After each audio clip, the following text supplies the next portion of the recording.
Marwar bulletin देखने वाले सभी दर्शकों को चंद्रमोहन कल्ला का नमस्कार, राम राम, निखम्मा गणेशा।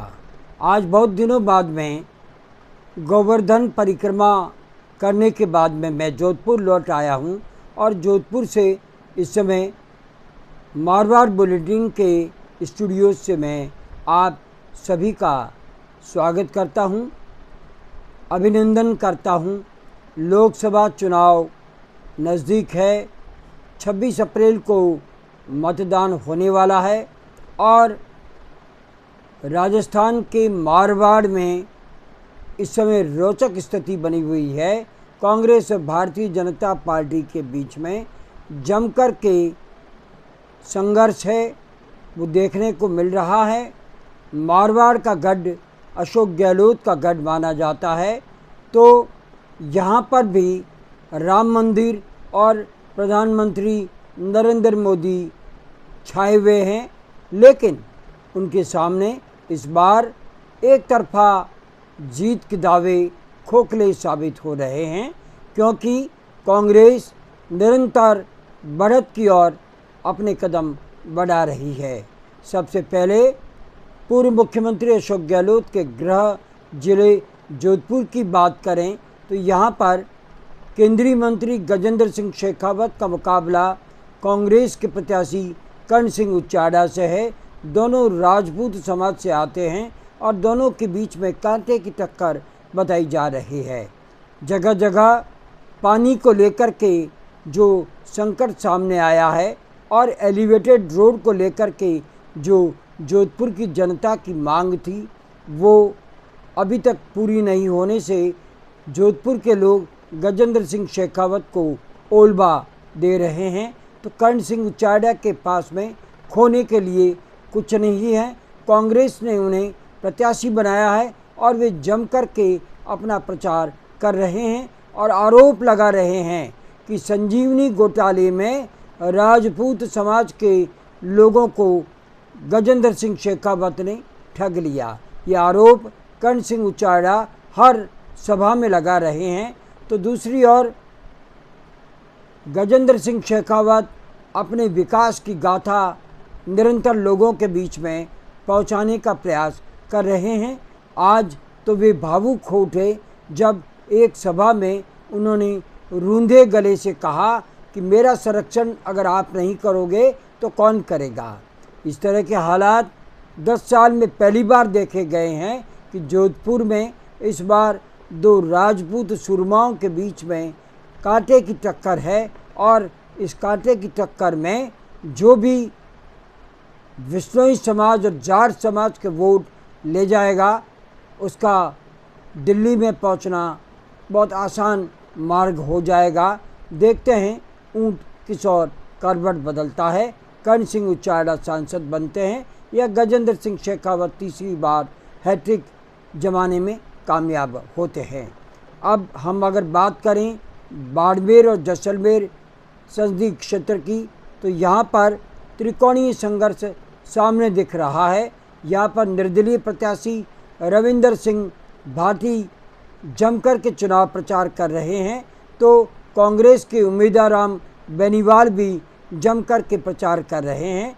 यहाँ पर हालात ये है कि केंद्रीय मंत्री कैलाश चौधरी के लिए इस बार बड़ी दिक्कतें सामने आ रही है। इस समय अगर हम तुलना करें तो कैलाश चौधरी फ़िलहाल तीसरे नंबर पर चलते दिख रहे हैं। प्रचार के मामले में भले ही बड़े बड़े नेताओं ने आकर के वहाँ पर आम सभाएं कर ली हो, लेकिन रविंदर सिंह भाटी कांग्रेस और भाजपा प्रत्याशियों पर भारी पड़ रहे हैं। लेकिन कांग्रेस और रविंदर सिंह के बीच में कांटे की टक्कर बताई जा रही है। बात यहाँ पर भी विकास, राम मंदिर और नरेंद्र मोदी की है, तो नरेंद्र मोदी का फैक्टर या राम मंदिर का फैक्टर बाड़मेर जैसलमेर में कितना चलता है, ये 26 अप्रैल को पता चल जाएगा। बात करें हम सबसे हॉट सीट नागौर की, यहाँ पर रालोपा और कांग्रेस के बीच में गठबंधन हो रखा है। हनुमान बेनीवाल के सामने भाजपा की नेता ज्योति मिर्धा चुनाव लड़ रही है और दोनों में कांटे की टक्कर है।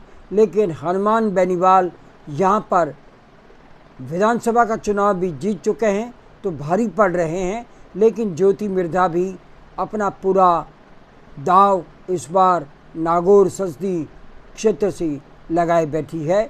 यहाँ पर भी मोदी फैक्टर और राम मंदिर का फैक्टर काम कर रहा है, लेकिन यहाँ पर दो जाट दिग्गज नेताओं के बीच में लड़ाई है और जो जाटों के और विष्णुइयों के वोट ले जाएगा वो नागौर का किला फतेह करने में सफल होगा। बात हम करते हैं जालोर और सिरोही की। यहाँ पर पूर्व मुख्यमंत्री अशोक गहलोत के पुत्र वैभव गहलोत चुनाव लड़ रहे हैं और उनके सामने भाजपा के नए नवेले उम्मीदवार लुम्बाराम चौधरी चुनाव लड़ रहे हैं।